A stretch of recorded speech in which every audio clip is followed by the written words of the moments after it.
بسم الله والحمد لله والصلاة والسلام على رسول الله وعلى آله وصحبه ومن والاه أما بعد. Donc, on commence aujourd'hui le cours numéro 26 dans l'explication du livre Al-Mulakhas al-Fiqhi et on va terminer aujourd'hui le chapitre sur le divorce et on était en train de faire Bab fi ahkam al-idda, les règles de la période d'attente. Et il nous restait quelques points à clarifier sur ce sujet-là. Le premier point, c'est la période d'attente pour la femme dont les règles se sont interrompues. Et dans ce cas-là, si c'est pas à cause de l'âge, hein, ou parce que la femme est arrivée à un âge avancé, donc malgré ça, elle est encore jeune et ses règles se sont interrompues, alors qu'est-ce qu'on fait dans ce cas-là? Comment on calcule sa idda? Le cheikh il dit وأما المطلقة التي كانت تحيض ثم ارتفع حيضها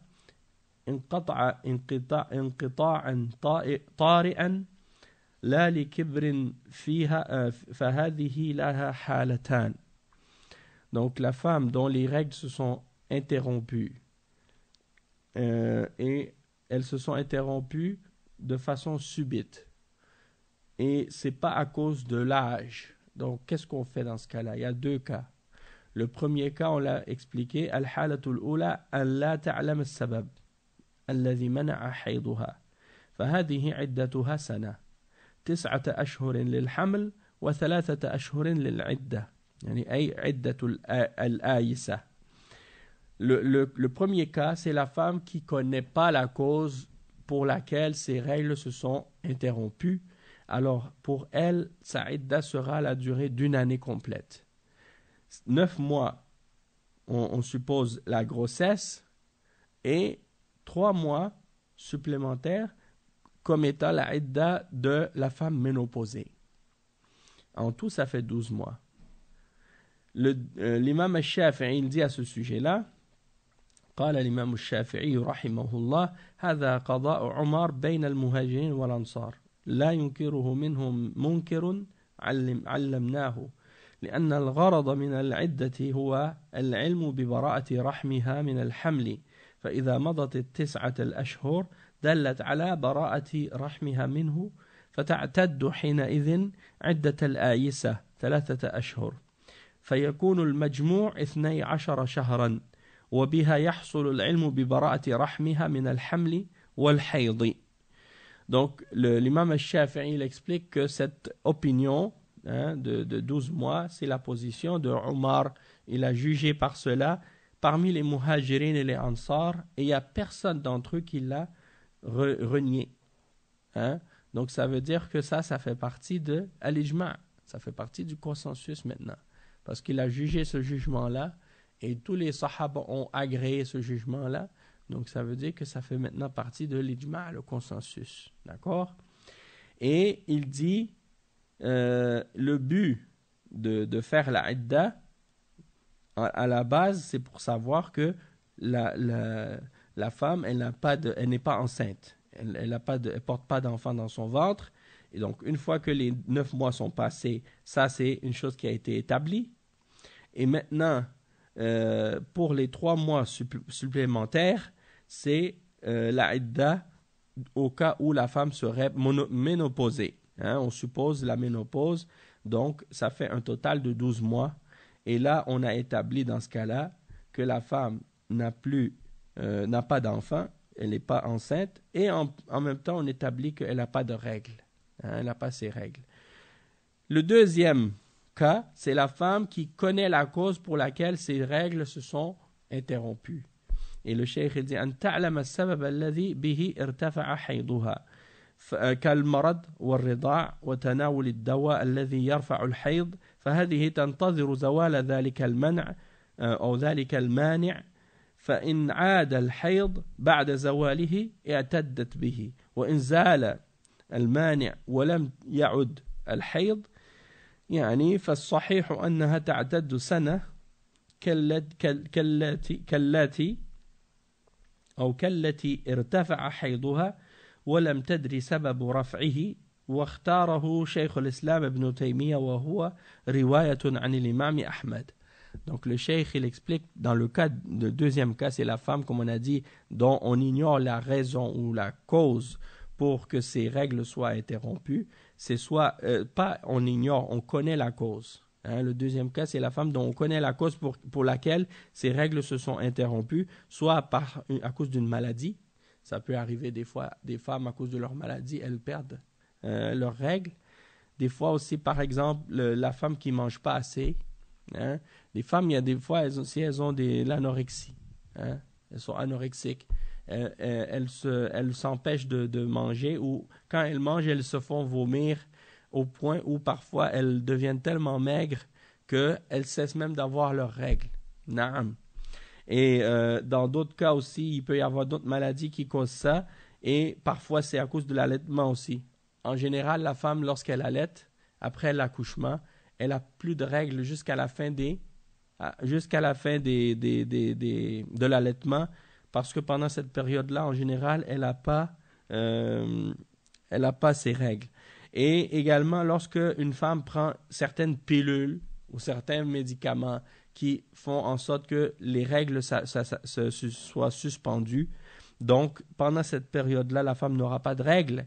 Donc, qu'est-ce qu'elle fait pour calculer sa idda? Elle attend que la raison ou la cause pour laquelle les règles se sont interrompues soit éliminée. Une fois que cette cause-là est éliminée, alors là, elle va commencer à calculer la période de idda qu'elle aurait calculée d'ordinaire lorsqu'elle avait ses règles. À partir du moment que ses règles reviennent, elle calcule sa idda selon ses règles. Et le cheikh, il dit, par contre, si après avoir enlevé la cause, ou si une fois que la cause a été retirée, elle continue à ne plus avoir de règles, même après, alors dans ce cas-là, elle va faire la même chose que le premier cas. La femme dont on ignore la cause de l'interruption de ses règles, donc elle va faire une idda, elle aussi, de une année. Hein? La même manière, et ça c'est l'opinion de Cheikh al-Islam ibn Taymiyyah et une des narrations de l'imam Ahmad à ce sujet-là. L'autre cas, c'est le cas de la femme qui est mustahada. On a parlé de ça. La femme qui est mustahada, c'est-à-dire elle a des écoulements de sang continuels. Elle n'a jamais de pause. Donc, il y a 3 cas à ce sujet-là. Le premier cas, on a dit, c'est la femme qui connaît la durée de ses jours et qui connaît sa période. Alors, elle va se baser sur cette période et sur ce nombre de jours pour calculer une période de idda ordinaire selon les menstrues ordinaires. Parce qu'elle connaît le nombre de jours et elle connaît la période. Ça c'est le premier cas. الحالة الأولى أن تكون تعرف قدر أيام عادتها قبل الاستحاضة وتعرف وقتها فهذه تنقضي عدتها بمضي المدة التي يحصل لها بها مقدار 3 حيض حسب أيام عادتها. Ok. Le deuxième cas, elle a oublié le nombre de jours et elle a oublié à quelle période ça se produit ces règles, sauf que le sang de ces règles est différent du sang des écoulements qui sont permanents. Alors, elle est capable de reconnaître le sang des règles par sa couleur ou par son odeur. Donc, souvent, le sang des règles est plus foncé que le sang ordinaire et il a une odeur, tandis que le sang ordinaire n'a pas d'odeur. Alors, quand elle remarque la différence, elle peut se baser là-dessus pour calculer le nombre de ses règles ou le nombre de règles et elle va faire sa idda en se basant sur ça. Ok. الحالة الثانية أن تنسى أيام عادتها ولكن يكون دمها متميزا فهذه تعتبر الدم المتميز حيضا وتعتد به وإن صلح أن يكون حيضا. يعني تعتد به إن صلح أن يكون حيضا. الحالة الثالثة, la troisième cas, c'est la femme qui a oublié combien de jours et qui a oublié la période. Et elle n'arrive pas à distinguer entre le sang de ses règles et le sang des écoulements. Alors, qu'est-ce qu'elle fait dans ce cas-là? eh bien, elle fait la idda de la femme ménopausée, c'est-à-dire la période de 3 mois. Elle va faire sa idda comme étant une période de 3 mois. الحالة الثالثة أن تنسى عادتها فيعني ليس لها تمييز يعتبر فهذه تعتد عدة الآيسة 3 أشهر. Maintenant, le cheikh il a terminé de clarifier ces 2 cas-là. Le cas de la femme dont les règles sont interrompues et le cas de la femme qui a des écoulements, on appelle ça en arabe al-istihada, et en français je pense que c'est la métrorragie ou rétrorragie ou quelque chose comme ça. Yani la femme qui a des écoulements constants. L'autre cas maintenant, c'est des exemples qui sont reliés à la idda. C'est certains cas que le cheikh a mentionnés. Le premier cas, c'est l'exemple de la femme lorsque on a fait sa idda, elle a fait sa idda, hein, et quelqu'un veut la demander en mariage. Donc il y a des règles à ce sujet-là. Il dit مسألة خطبة المعتدة فالمعتدة من وفاة والمعتدة البائن بطلاق يحرم التصريح بخطبتهما كقوله أريد أن أتزوجك ونحو دون التعريض كأن يقول لها إني في مثلك أو إني في مثلك لراغب لقوله تعالى ولا جناح عليكم فيما عرضتم به من خطبة النساء. Donc ici le cheikh il dit que la femme dont la idda est à cause du décès de son mari, hein, ou bien la femme dont la idda c'est parce que son mari l'a divorcée 3 fois, donc il ne peut plus la reprendre après. Eh bien, dans ces 2 cas-là, il n'est pas permis à un homme, pendant la idda de la femme, soit la veuve ou celle dont le mari a divorcé 3 fois, il n'est pas permis à un homme de venir et la demander explicitement en mariage pendant sa idda. Donc il ne peut pas venir et dire « je veux t'épouser ». Mais par contre, il a le droit de faire allusion à un mariage. Par exemple, il dit « j'aimerais bien épouser une femme comme toi ». Hein? Ou j'aimerais bien pouvoir me marier bientôt. Il ne le dit pas explicitement qu'il veut se marier avec elle. Ok? Parce que s'il lui dit je veux t'épouser ou des choses comme ça, peut-être que la femme elle va être tellement pressée qu'elle va dire ça y est, ma idda elle est terminée, hein? Et puis elle va demander à se marier tout de suite. Donc Allah subhanahu wa ta'ala il a permis de demander de façon qui n'est pas explicite, c'est-à-dire de faire allusion au mariage ou à une demande en mariage, mais que ce ne soit pas explicite. Le verset c'est le verset 235 dans Surat Al-Baqarah. L'autre point que le cheikh a mentionné, c'est que il dit وَيُبَاحُ لِلرَّجُلِ أَنْ يَخْطُبَ مَنْ أَبَانَهَا دُونَ الثَّلَاثِ من طلاقها طلاقا رجعيا تصريحا وتعريضا لأنه يباح له أن يتزوج من أبانها زوجها من أبانها دون الثلاث وأن يراجع مطلقته الرجعية ما دامت في عدتها.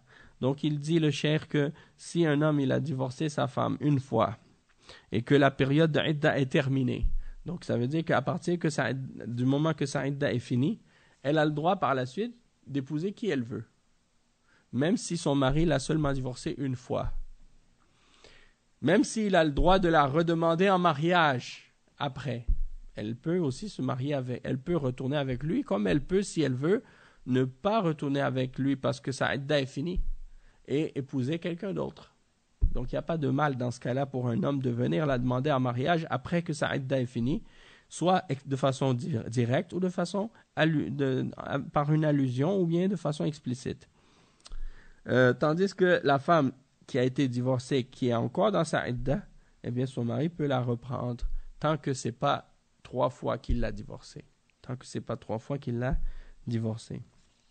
Ensuite, le cheikh il dit وأما زوجة المفقود وهو من انقطع خبره فلم تعلم حياته ولا موته فتنتظر زوجته قدومه أو تبين خبره أو تبين خبره في مدة يضربها القاضي تكون كافية للاحتياط في شأنه وتبقى في عصمته في تلك المدة لأن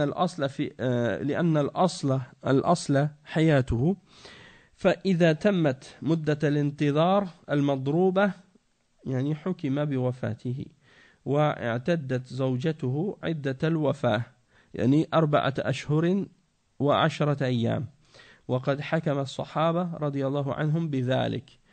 Donc ici le cheikh il explique que la femme dont le mari est disparu, il est perdu, on ne sait plus où il est et on n'a pas de nouvelles de lui, on ne sait pas s'il est vivant ou s'il est mort.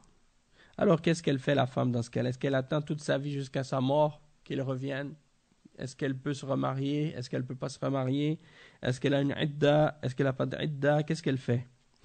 Eh bien, dans ce cas-là, la femme, elle va attendre une période qui a été déterminée à ce moment-là, puisqu'elle attend que son mari revienne ou qu'elle ait une nouvelle de lui. Et la période qu'elle devra attendre, c'est une période déterminée par le juge. Hein?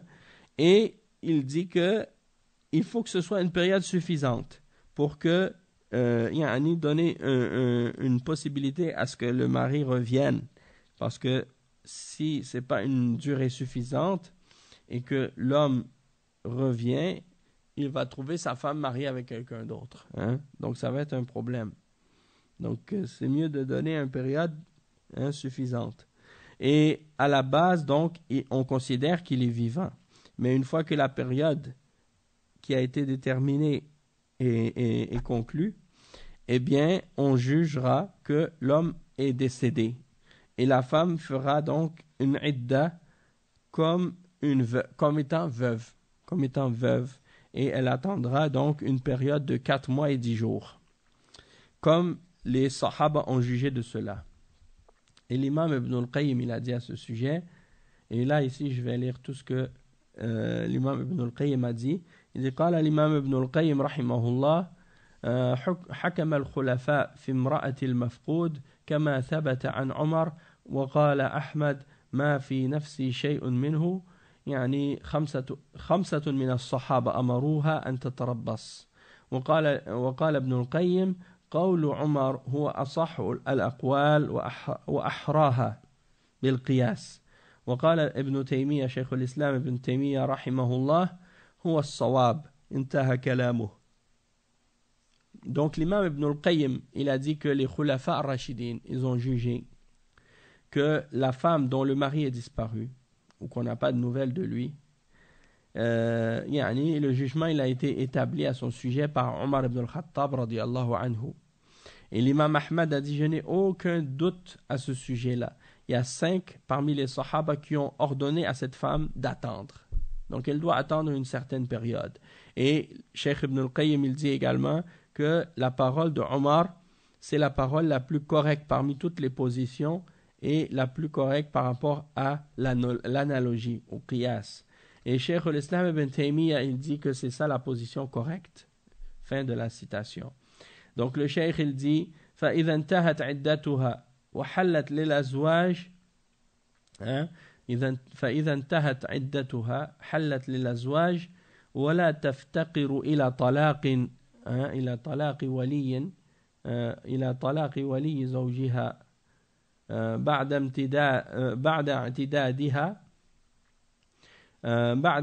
بعد اعتدادها للوفاة فإن تزوجت وقدم زوجها الأول فالصحيح أنه يخير بين استرجاعها وبين إمضاء تزوجها من الثاني ويأخذ صداقه سواء كان قدومه بعد دخول الزوج الثاني أو قبله. قال شيخ الإسلام ابن تيمية رحمه الله الصواب في امرأة المفقود مذهب عمر وغيره من الصحابة وهو أنها تتربص 4 سنين ثم تعتد للوفاة ويجوز لها أن تتزوج بعد ذلك وهي زوجة الثاني ظاهرا وباطنا ثم إذا قدم زوجها الأول بعد تزوجها خير بين امرأته وبين مهرها ولا فرق بين ما قبل الدخول أو وبعده وهو ظاهر مذهب أحمد ثم قال والتخيير فيه بين المرأة والمهر هو أعدل الأقوال انتهى كلامه. Donc le Cheikh Al-Fawzan il termine ce chapitre en disant que la femme dont une fois que son mari est disparu et sa idda est terminée, elle a attendu la période et elle a fait sa idda de 4 mois et 10 jours, elle a le droit par la suite de se marier. Elle a le droit de se remarier. Hein? Elle n'a pas besoin d'un divorce de la part du wali, hein, de l'époux. Pour que sa idda, une fois qu'elle est finie, pour qu'elle puisse se remarier, elle n'a pas besoin d'un divorce parce que on considère que son mari est décédé. Donc, une fois qu'elle s'est remariée, si son premier mari revient, alors dans ce cas-là, la position correcte à ce sujet, c'est qu'il aura le choix soit de la reprendre ou soit de laisser cette femme avec son deuxième mari et qu'il prendra son mahar qu'il a donné, son cadeau de mariage en retour. Peu importe que cet homme-là soit revenu après qu'elle ait consommé, que son deuxième mari ait consommé le mariage ou avant, dans les deux cas, ça ne change rien à la situation. Et Cheikh al-Islam ibn Taymiyyah, il dit, rahimahullah, que la position correcte à propos du mari qui est disparu, c'est la position de Omar et d'autres parmi les Sahaba qu'elle doit attendre une période de 4 années. Hein, c'est ça la période que le juge va établir. Et est-ce que c'est possible qu'il établisse une durée autre? Allahu a'lam. Hein, mais la position que les Sahaba ont déterminée et le nombre, la période de temps que les Sahaba ont jugé, c'est 4 ans. Et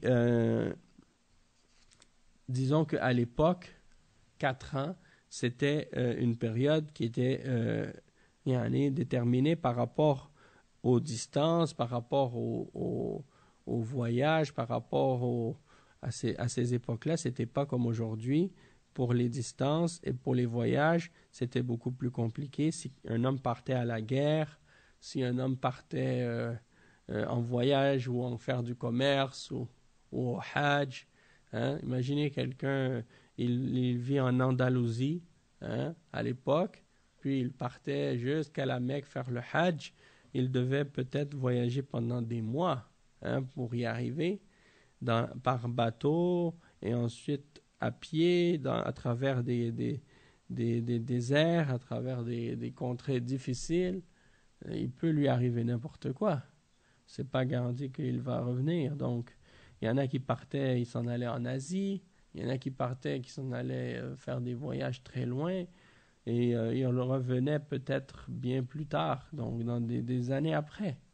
Aujourd'hui, bon, avec les moyens de transport qui ont évolué, disons que le temps est rétréci, si on veut. Les voyages sont plus rapides et les distances sont raccourcies, mais n'empêche que dans plusieurs cas, ça peut encore parfois être difficile. Exactement. Exactement. Même si la personne, comme tu dis, elle n'est pas dans un endroit qui est proche, mais avec, comme tu dis, les moyens de communication qui sont développés maintenant avec Internet, avec le téléphone, les cellulaires et tout ça, c'est très très facile, hein, à moins que la personne était emprisonnée. Parce que ça peut arriver quelqu'un qui était parti à la guerre et il a été dans un autre pays, on l'a emprisonné, il n'a aucun moyen de rentrer en contact avec la famille, et puis finalement il le laisse sortir après 5-6 ans, et là il revient chez lui, il trouve que sa femme elle est remariée, hein? Donc qu'est-ce qu'il va faire, hein? Qu'est-ce qu'il va faire dans des cas comme ça? Eh bien, il a le choix soit de dire je veux ma femme, hein? Ou bien il a le choix de dire ok, elle a refait sa vie, donc je la laisse avec son deuxième mari si elle veut, et par contre elle me remet le mahar que je lui avais donné. Et donc c'est ça le choix qu'il a à faire cet homme-là. Il a le choix de prendre l'un ou l'autre. Et le cheikh il dit peu importe que le deuxième mari ait consommé le mariage ou non. Dans les deux cas, c'est la même chose. Et c'est la position la plus claire de l'imam Ahmad dans son madhab. Et il dit que, également, il a dit que le fait de donner le choix à l'époux, au premier, de reprendre soit la femme ou de reprendre le mahr, c'est l'opinion la plus juste dans les divergences à ce sujet-là. Fin de la citation de l'imam Ahmad. Donc on a complété maintenant le chapitre au sujet des périodes d'attente après le divorce ou après le décès. Maintenant on passe à un autre chapitre qui est le dernier chapitre dans Kitab al-Talaq et il n'est pas long, c'est même pas une page. Et il s'intitule ce chapitre Babun fil istibra. Babun fil istibra. Et al-istibra, c'est quoi? C'est le fait de vérifier que il n'y a pas de bébé dans le ventre de la femme lorsqu'elle est esclave ou lorsqu'elle est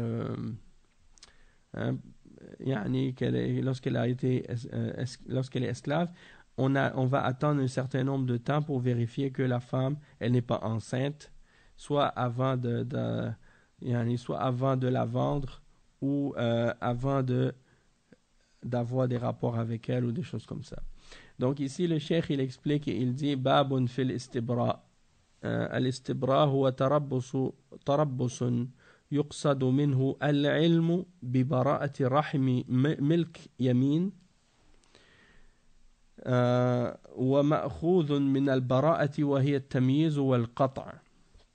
Donc al-istibra, c'est une attente qui a pour but de savoir que le ventre de l'esclave ne contient pas de bébé ou d'enfant, d'un maître précédent ou d'un homme avec qui elle était mariée auparavant, ou bien d'un homme avec qui elle a eu un rapport avant de l'avoir possédé. Wa alaykum salam wa rahmatullah. Ce terme-là, al-istibra, ça vient du mot al-bara'a, qui veut dire la distinction, ou le discernement et le fait de trancher, ou de couper. Et le cheikh il dit فمن تلك فمن ملك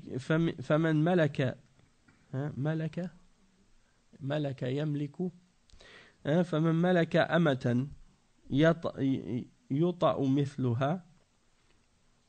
يطأ مثلها ببيع أو هبة أو سبي أو غير ذلك حرم عليه وطئها ومقدماته قبل استبرائها لقوله صلى الله عليه وسلم من كان يؤمن بالله واليوم الآخر فلا يسقي ماءه زرع غيره. أي نعم. رواه أحمد والترمذي وأبو داود. وفي حديث آخر رواه أبو داود لا توطأ حامل حتى تضع. Ok, donc ici le cheikh il explique, Mohammed, s'il te plaît, assis-toi mon frère, ou bien sinon fais ce que tu as à faire, mais ne nous dérange pas s'il te plaît. Barakallahu fik. Donc ici le cheikh il explique et il dit donc quiconque a possédé une esclave et que cette esclave là on peut avoir des rapports intimes avec elle parce que elle est apte à ça. Alors, soit parce qu'on l'a acheté ou parce qu'on l'a reçu en cadeau, quelqu'un nous l'a offert, nous l'a offerte, ou qu'elle a été prise comme prisonnière, ou autre chose de ce genre, alors il est interdit pour la personne qui l'a acquise,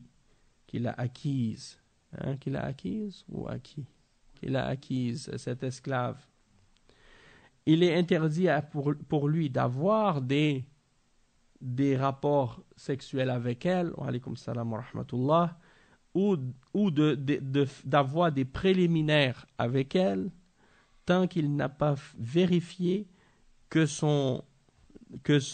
n'a pas qu'elle n'est pas enceinte, en fait, avant d'avoir vérifié qu'elle n'est pas enceinte.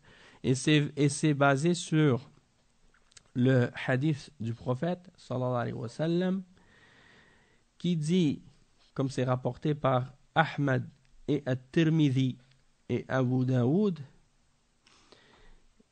selon Ruwayfi' ibn Thabit, il dit, celui qui croit en Allah et au jour dernier, qu'il n'arrose pas de son eau qu'il n'arrose pas de son eau ce qui a été cultivé par quelqu'un d'autre que lui. C'est une façon de parler pour dire que si par exemple une femme elle est enceinte, il ne doit pas avoir des rapports avec elle. Et donc le but de al-istibra, c'est de vérifier justement que le ventre de la femme est exempt de bébé ou de fœtus, comme ça. Il doit attendre jusqu'à ce que soit qu'il vérifie qu'elle a ses règles ou qu'elle accouche. Une fois qu'elle a accouché, après, il doit attendre jusqu'à ce que après ça, il pourra avoir des relations avec elle. Donc le cheikh il dit وفي حديث آخر رواه أبو داود لا توطأ حامل حتى تضع. Donc ça c'est un autre hadith rapporté par Abu Daoud selon Abu Saïd. Il dit la femme qui est enceinte, on ne doit pas avoir de rapport intime avec elle jusqu'à ce qu'elle accouche. Ça c'est la femme esclave. La femme esclave, si on l'a achetée puis qu'on découvre qu'elle est enceinte, on n'a pas le droit d'avoir de rapport avec elle jusqu'à ce qu'elle ait accouché. D'accord? Il dit واستبراء الأمة الحامل ينتهي بوضع الحمل لعموم قوله تعالى وأولاة الأحمال أجلهن أن يضعن حملهن. La femme, donc l'istibra pour la femme qui est esclave et qu'elle est enceinte, sa période d'istibra se termine après son accouchement. Et la preuve, c'est le verset 4 dans Surat At-Talaq qui dit que celles qui sont enceintes, leur terme ou leur idda se termine lorsqu'elles accouchent. Il dit وغير الحامل إن كانت تحيض فاستبرأها بحيضة لقوله صلى الله عليه وسلم في سبي أوطاس لا تؤطأ حامل حتى تضع ولا غير حامل حتى تحيض حيضة رواه أحمد وأبو داود. فدل هذا الحديث على وجوب استبراء الأمة المسبية وغيرها قبل وطئها ودل على بيان ما تستبرأ به الحامل والحائض من المسبيات. Donc il explique le cheikh que la femme qui n'est pas enceinte, sa période d'istibra, c'est qu'elle ait une période de menstru. Une fois qu'elle a eu une menstru, eh bien, à partir de ce moment-là, ça veut dire que son maître, il pourra avoir des rapports avec elle. C'est basé sur le hadith à propos des prisonnières qui ont été prises, les prisonnières de Autas. Il a dit, la femme qui est enceinte, on n'a pas le droit d'avoir des rapports intimes avec elle jusqu'à ce qu'elle ait accouché. Et celle qui n'est pas enceinte, on ne peut pas jusqu'à ce qu'elle ait eu une menstrue. Et il dit donc, ce hadith-là nous indique la preuve qu'il est obligatoire de vérifier que l'esclave ou la prisonnière n'est pas enceinte et qu'elle ait eu au moins une menstrue avant de pouvoir avoir des rapports intimes avec elle. Et ça, c'est la preuve qu'il faut faire à l'istibra pour celle qui est enceinte ou celle qui a des règles parmi les prisonnières. Et il dit وَأَمَّا الْأَمَةِ الْآسِيَةِ مِنَ الْحَيْضِ وَالْأَمَةِ الصَّغِيرَةِ فَتُسْتَبْرَآنِ بِمُضِيِّ شَهْرٍ لِقِيَامِ الشَّهْرِ مَقَامَ الْحَيْضَةِ فِي الْعِدَّةِ. Il dit, tandis que la femme qui est ménopausée ou la femme qui n'a pas de règles, alors leur istibra, c'est après avoir attendu une période de 1 mois, puisque les mois remplacent les règles, les périodes de règles ou de menstrues lorsque la femme n'a pas de règles. Et le dernier point que le cheikh a mentionné, il dit wal hikmatu fi istibra'il ama qabla ad-dukhul ou qabla wat'iha نعم قبل وطئها يبينها قوله صلى الله عليه وسلم من كان يؤمن بالله واليوم الآخر فلا يسقي ماءه زرع غيره فبين أن الغرض من الاستبراء تجنب الاختلاط المياه والاشتباه أو واشتباه الأنساب. Donc il dit la sagesse de cette période d'istibra, de vérifier que la femme n'est pas enceinte ou qu'elle accouche avant d'avoir des rapports avec elle, c'est comme le prophète sallallahu alayhi wa sallam l'a expliqué, la sagesse c'est que le prophète sallallahu alayhi wa sallam a dit celui qui croit en Allah et au jour dernier, il ne doit pas arroser de son eau la récolte de quelqu'un d'autre ou qu'est-ce qui a été cultivé par quelqu'un d'autre. C'est la preuve que on veut éviter qu'il y ait des mélanges, des semences et des mélanges dans les liens de parenté, que quelqu'un, on lui attribue un enfant qui n'est pas le sien, et qu'il fasse entrer parmi ses héritiers des étrangers à sa famille ou à lui. Donc ça, c'est ce qui conclut ici le chapitre au sujet du divorce. Et donc, les prochains chapitres, on va voir dans les cours précédents ou dans les cours à suivre. أحكام الرضاع أحكام الحضانة موانع الحضانة نفقة الزوجة et nafaqat al-aqarib wal-mamalik. Comme je vous avais dit déjà, les règles qui restent à voir dans les autres chapitres qui suivent, c'est les règles à propos de l'allaitement, les règles à propos de la garde de l'enfant après le divorce, qui garde les enfants, est-ce que c'est le père, est-ce que c'est la mère? Donc il y a des règles dans l'islam là-dessus. Les règles par rapport à qu'est-ce qui empêche la garde de l'enfant par un des deux parents. Quand est-ce que c'est quoi ces empêchements-là? Et également les allocations auxquelles l'épouse a droit de la part de son mari. C'est quoi ses droits sur son mari par rapport à la nafaqa, aux dépenses? Et également les proches et les esclaves. Quelles sont les choses auxquelles ils ont droit dans les dépenses de celui qui a les moyens dans leur famille. Tout ça, on va le voir dans les chapitres suivants, Inch'Allah. Et une fois qu'on aura terminé ça, on aura complété tout ce qui a rapport avec les choses qui sont reliées de près ou de loin au mariage. Et on va rentrer dans d'autres sujets par la suite, Inch'Allah. Donc, tu voulais poser une question? C'est pas la même chose. Parce que la période de idda pour la femme qui est libre, on les a expliquées. Et on a expliqué que la période de idda pour une femme qui est esclave, c'est la moitié de la idda de la femme qui est esclave. Sauf que là, on ne parle pas de la femme mariée. On parle de la femme esclave qui n'est pas mariée.